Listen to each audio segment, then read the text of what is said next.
What's good, y'all? It's your boy Moral Code. So my EP Heir is officially out on all streaming platforms. Yes! Yeah! I can't wait for you guys to hear it. It's a project I've been working on for a while now. I'm a little nervous. It's my first full-length project since Scorpio Flows, and that came out like 2016. But I've been putting out, singles here and there, music videos. But yeah, I'm just happy that people could finally hear it. I named it Heir because I feel like all of us are like heirs to the throne, heirs to like the kingdom that we're trying to live. And me, because I struggle to try to live up to being the best version of myself, and that's sort of what Heir kind of represents to me. Heir, by the way, is how do you spell Heir? H-E-I-R. Oh, brother, this guy stinks! H-E-I-R, not the A-I-R. Spelling is hard. Anyways, yeah, so that's the reason why I called it Heir. It's a project that I've been trying to work on for a while now, but I'm finally glad that I was able to get it done, put it out for you guys. It's a little special because it's the first project that I personally mixed and mastered myself. So normally whenever I have music, I always get it mixed and mastered by a third party, but this is the first time where I've mixed and mastered my own music. Like I was the one tinkering with my own voices, recording myself, make sure it sounds good. So I'm a little nervous that the quality might not live up to my usual standard because I haven't been working with the same usual people. But I feel like I've finally hit my 10,000 hours when it comes to audio engineering. I've been doing it for about 4 or 5 years since the pandemic started, really, and I've just been mixing and mastering my own shit since then. So yeah, it's pretty cool, and this is the first time I've ever done something of this magnitude, of this level. Of course, I've put out songs that I've mixed and mastered myself before, but this is the first time I'm putting out like a full project. So hopefully people like it. It'll be kind of cool. So as an artist, you're always nervous to putting out your own music because I'm always worried, what if people think I'm corny? What if people think I'm weird or goofy, or they just don't vibe with it? You take it really personally as an artist when people don't fuck with your music, but at the same time, like, you just got to put it out there eventually and someone will like it. Like my old engineer Bernard, he once said, if you like it, that means someone else out there might like it too. So just put it out there and see what happens, and hopefully I can grow my fan base, I can grow as an artist, people will like and enjoy the music. So the first song off the EP is a song called Toy Rose. I really like this song. It's probably my second or third favorite song of the project. Lucky baby, you know where to find me. Hit my line at night, wanna me, call me. Flick it, beat the dreams, I can help you fall asleep. She got a rose toy looking at my IG. Find me. She got a rose toy looking at my IG. Find me. She got a rose toy looking at my IG. It kind of reminds me of Beast Boy because the song, it doesn't have like a lot of substance per se, but it's more of a song that's kind of like a party song, like you could turn this song on at a club or at a house party. You don't have to listen to the lyrics per se, you can just kind of vibe to it. That's why I really like this song. It's one of those ones where I'm kind of nervous that hopefully people don't find it cringy, because some of the lyrics are kind of like raunchy, and that's not necessarily the kind of vibe I go for when I make my music, especially R&B music. My boy Tristan always tells me, you gotta make a banger, you gotta put it a banger, and this is kind of my answer to that. Like this is definitely like a party song that could kind of take place at a club, at a bar, at a party, whatever. Again, lyrics are not supposed to be super something that you're supposed to listen to, but like something you could just vibe out to. And I purposely made the lyrics very catchy. Looky baby, you know where to find me. Something that's, whenever I perform on stage, that's easy for the crowd to like repeat back to me, and they can kind of get into the groove of things. And yeah, the inspiration of this song, kind of based on a true story. Sexing with a shorty, blah blah blah blah blah. She admits that she sometimes looks at my Instagram whenever I'm not around, and yeah, I decided to make a song out of that because I thought it was kind of a interesting idea that like whenever I'm not physically around, I could still have that kind of effect on a person. Probably my favorite line of the song is, got my number saved in her phone as water bottle, cause when I set my shit, this Sonny looked hella small. Probably my favorite line of the song is probably, got my number saved in her phone as water bottle. It's again kind of raunchy, but like whenever, let me not scrap that.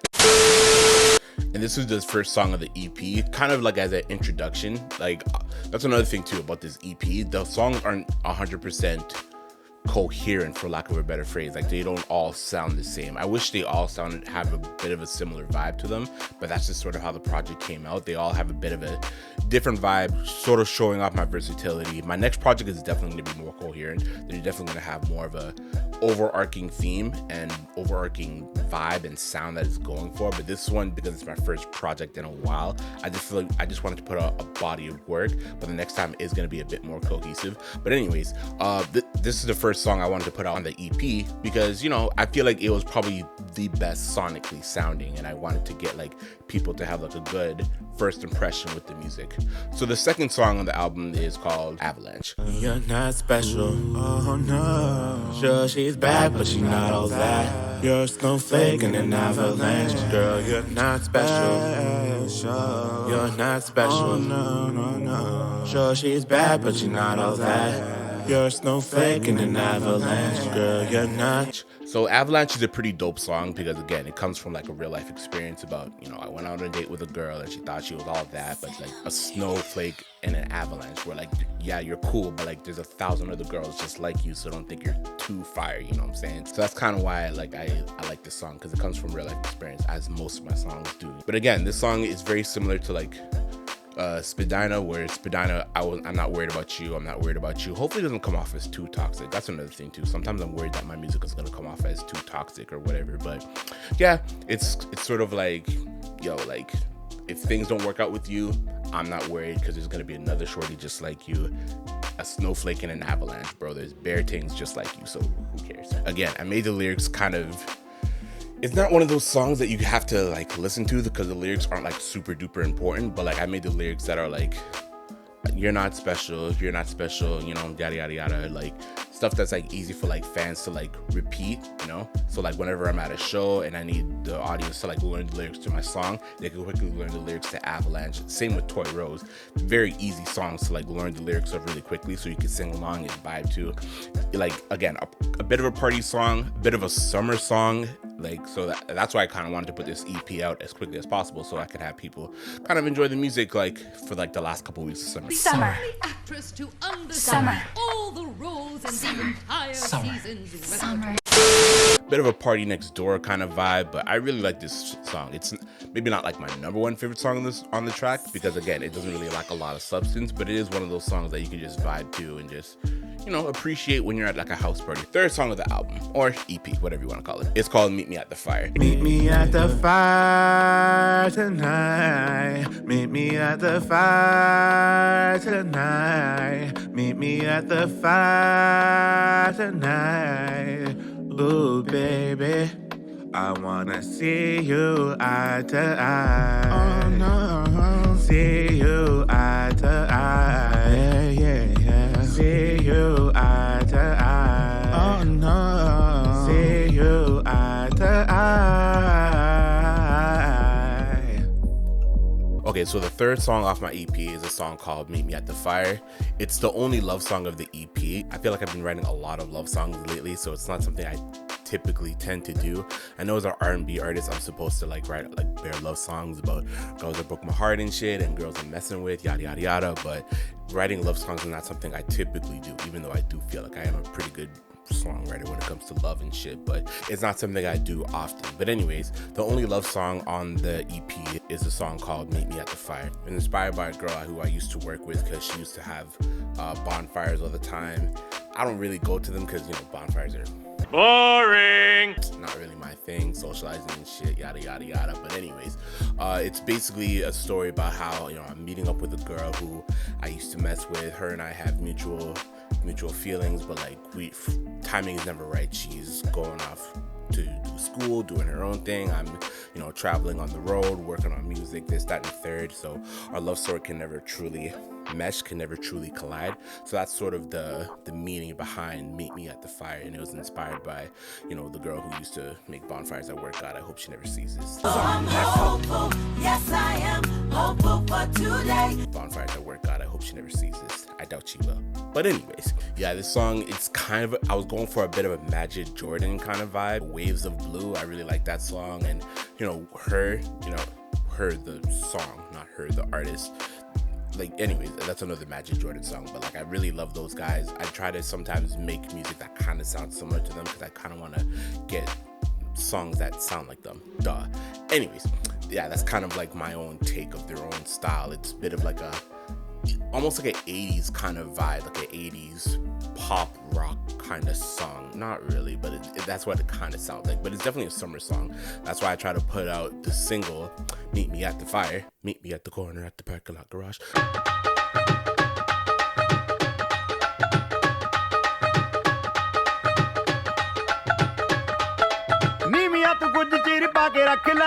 No, Meet Me at the Fire, like at end of August, so like people can kind of enjoy it towards the end of summer, because it's like the only summerish song in the EP, also a love song. So, you know, put it out. Not really my favorite. It's cool, but it's not like my favorite off the EP if I was listening to it with an objective ear, you know. So not my personal favorite, but it is a cool song. It was a difficult song to sing. Some of the notes were like, holy fuck, like I had to kind of push myself. Go beyond! Plus! Push myself out of my own singing vocal comfort zone, but I feel like I did a pretty good job. It's something I really pushed myself as a vocalist, as a songwriter, to try to be better, to experiment more, see what my voice can do. Kind of like a basketball player working on new moves, you know, like I'm just trying to be better as a vocalist. So in this song, I do feel like I had a good performance. I feel like I did a lot better than I normally do, and yeah, this song is really dope.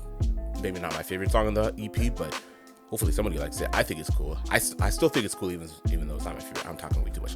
I feel like it's still a cool song. It's just not my personal favorite because it's more of a, if I was like a mainstream artist, this would be like a song like that would come up with a music video and it'd be on like 106 in Park. I'm showing my age. How many times do we have to teach you this lesson, old man? I love the young people. But anyways, it'd be like on one of those MTV type of, you know, shows, but like it's cool, but it's not like a deep song, you know, even though it does have like real life influences and shit like that, you know, because it's based on an actual person. But anyways, I'm talking too much. This, however, is probably my favorite song, Trapped. I fucking love this song. Another night at this dumb bar. Yeah. Another shot bartender. Guess I should Uber home. Stepped on the scale, watched the numbers grow. Against my better judgment, I checked my phone. Left on red as I talk to ghosts. Stare at my ceiling, these walls feel close. Trapped in my life, I feel so low. Yeah. This song talks about my depression, my anxiety, and how I feel like I ain't shit, and how I've lived so much of my life and I still haven't accomplished anything yet. This song, I really feel like I encapsulated my deep, dark depression and anxiety, and it's not something that I typically show a lot of people who know me from work or from real life. I don't know, I don't think they would get that from me. I don't think they would get like, oh, Maurice is like Eeyore. There you are. It's an awful nice tale, Kanga. Much nicer than the rest of me. Oh, Maurice is like Eeyore. Maurice is depressed. No. Like that's not something I typically show to people. But deep in my heart of hearts, that is, I do struggle with that sometimes, you know. And I go to therapy all the time, and music, in a lot of ways, is my therapy. And I try to put out my favorite kinds of songs are my deep songs, my songs with substance, songs that they do require some listening because the lyrics are very, you know, mindful and demure. Very demure, very mindful. No, they're really mindful and, you know, meaningful and stuff like that. So, you know, all the other songs like Meet Me at the Fire and Toy Rose, they're cool. I kind of make them to get attention, but they're not like the songs that I really want to pop off with. Like, God forbid, if I ever get famous off like a stupid song, I'm gonna be fucking pissed off. Like, I'd rather blow up off like a song like Trap. My song Trapped is like very deep and very meaningful. It's like I spent time crafting the lyrics, and you know, it means a lot. I'm trapped in my own mind. I'm lost. I feel so far behind. Damn. I did almost everything right, but somehow I still fucked up my life. I guess deep down inside, I want permission to die. so tired of being alive, but somehow I still fucked up my life. I'm trapped in my own life. I feel so far behind. I did everything right, but still I fucked up my life. Like, those are lyrics that like really resonate with me, and I wonder if it's gonna resonate with anybody else. I wonder if anybody else feels like that, if they feel like, oh, they messed up their life, or they feel like somehow like things aren't gonna get better. Because that's how I feel sometimes, you know, like I feel like I really screwed things up. I'm really behind the 8 ball when it comes to my life. And that song, Trapped, it really, really expresses what I'm going through mentally and emotionally right now. So 10 years from now, when I listen back to this song, I'm gonna know where I was in that particular point in my life. So finally, the last song of the EP, a song called Late Night Drive, is very funny because this song almost didn't even mean to exist, because the first 4 songs of the EP were like the songs I wanted to put out. But then I asked my boy Tristan, yo, like, I have 4 songs for the EP, do you think that's enough music? He's like, nah, put out, like, have 1 more song, as in 5 songs. So I'm like, okay, fine. So I sat on that idea for about a week. I've always liked Drake's Timestamp song, 5 a.m. in Toronto, 4 p.m. in Calabasas, Do Not Disturb. That's one of my personal favorite songs of Drake.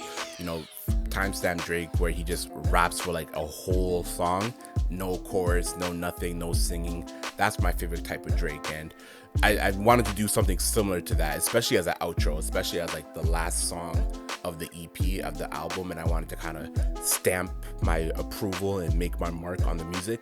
And again, this is probably my second, it might even be my first favorite song of the EP, because it's deep, it's emotional, it's meaningful. I have lyrics that, you know, I'm talking about my real life. I'm talking about things that I'm actually going through. Take me back to the days, early 2010s. Yeah. After school, walking up Kennedy with friends. Used to take girls to Silver City by my aunt. Summer days, Trinity, Common were the best. I know I'm not the only one who grasps what I've done. I know I'm not the only one who feels so fucking dumb. I made my mistakes and I paid for it in blood. Then for the moment, I fucked it all up. Again, it's another one of those songs that if I listen to it 10 years from now, I'll be like, damn, so that's really where I was in that point of my life. You know, I'm mentioning friends by name, you know, I'm mentioning girls by name, you know, I'm talking about, you know, late night drive in Toronto, and we all have had those late night drives where you're driving and you have like deep, meaningful conversations either with another person or with yourself, you know, and you're just like, damn, like, and I really do feel like it's like a late night drive kind of song. Not really for the vibe, like the vibe is definitely late night, but it's more of a, because late night songs, I like driving, but like I don't like listening to the lyrics per se. I like driving and just vibing with them, and they're just playing in the background. But this one kind of requires a bit more attention because the lyrics, again, are more meaningful. That's why it is my favorite song, or second favorite song of the EP.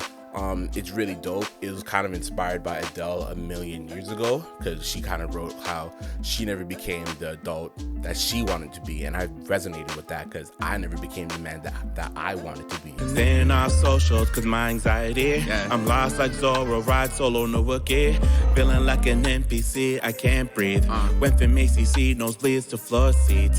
Got Adele million years and repeat. I never became the man who I thought I'd be. Kind of the overarching message of the song, how it is kind of like a stream of consciousness, but it's more of the overarching theme of the song is how I just don't feel like I'm shit, bro. I don't feel like I've done a lot in my life, and how it just feels like I'm going through a lot, and it's just a mental stream of consciousness. That's why I really love this song, because there's no real meaning. It's kind of like an abstract painting. But yeah, I'm glad this was the last one. I was originally gonna do like an outro of me just talking, but I'm like, you know what, let me not, I'll do that for maybe the next project. But yeah, overall, this is a really dope project. I'm proud of it. It's extra special because it's the first project that I mixed and mastered and recorded and, you know, put out myself, and I think it sounds pretty good. I feel like the quality, it measures up to the quality of music that I've been putting out previously. And I'm really proud of it. I like the music. It's not music that'll make me cringe per se, because we've all, as artists or as people, we put out projects or art, and we sometimes look back on it and we sort of cringe. We're like, ugh, did I really make this? Or did I really look that fat on camera? Honey, does this make me look fat? You betcha. Or whatever. But no, I'm really proud of this, and like I'm gonna listen back to it and be like, yo, I did this. I really like it. Of course, this is not like my zenith. This is not my peak. You know, I do want to get better as an artist, as an engineer, as a producer, as a songwriter. I just want to get better overall, you know. But this is just the beginning. This is the start of something new. It's the the start of something new. No, I'm playing. But this is a really, really dope project. And if you're still listening to this, I really appreciate you. I really appreciate the support and the love. Share it, tell your friend to tell a friend. You know, I'm just trying to get to a new level as an artist, trying to be more consistent. I feel like I finally hit my 10,000 hours as an artist because I've been doing this for so long. But I finally like found my flow, found my singing voice, found my writing style. I've become a really good engineer. I've just hit a whole nother level, and this is just the first step. Like, I feel like if this is One Piece, this would be like my gear 2, and I'm gonna hit gear 3, then gear 4, then gear 5. If this was Dragon Ball Z, I'd be hitting like Super Saiyan 1, 2, 3, 4. You know what I'm saying? Like, I'm hitting a whole nother level as an artist, and I can't wait for people to see it. Can't wait for people to enjoy the music and the art that I have to give to the world. And if you're still here, still listening, I really appreciate you, and thanks.